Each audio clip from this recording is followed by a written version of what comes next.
These are really, really, really good questions, and these are hard questions because once again, before there was a universe, there was God. God existed before there was a universe. We even say this in davening. You were God before there was a world, and you're God after there was a world. You are perfect. You're self-contained. There's no possible thing we can give you in any way. So what if God created something, though, that implies there was something missing until there was that creation. And that itself is the paradox. If God is perfect, there was nothing missing. And if there was nothing missing, there was nothing he had to do to rectify an imperfection. This is a conundrum, right? This is a paradox indeed. So the first point to make is that anything that God needs is not an intrinsic need, it is a self-created need. Meaning, unlike hunger, if I'm hungry, I can't help it. I'm just hungry. I have a need. I have an imperfection. God's needs are part of his own decision. God decides to need something. Now, that's not a contradiction to his utter perfection, because after all, that is God's decision to have that need. But nevertheless, God, within his essence, craved something. He needed something. And what he needed, again, not because objectively he needed it, but because out of his self-identity, he generated this need.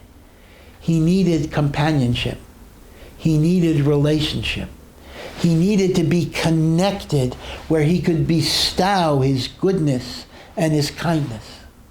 And he wanted to create a universe that was very, very removed from him in terms of being very lowly and in which his presence was concealed.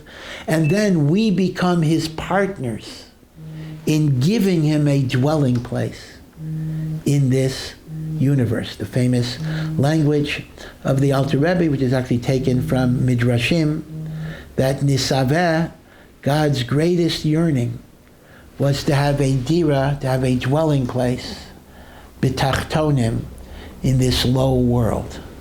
So God created the world because in a sense, again, you have to understand this, God was lonely. God wanted to share. God wanted to interact.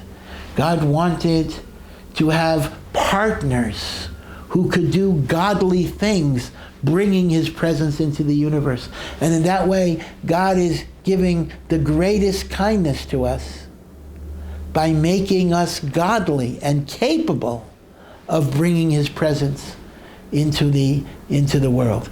So you could describe it, again, any description is going to be inaccurate here, but you could describe it as the cosmic loneliness of one who wants to bestow goodness by giving us a divine capacity to bring God into the lowliest of worlds. Moment of Wisdom. Sub-brief and life-changing moments.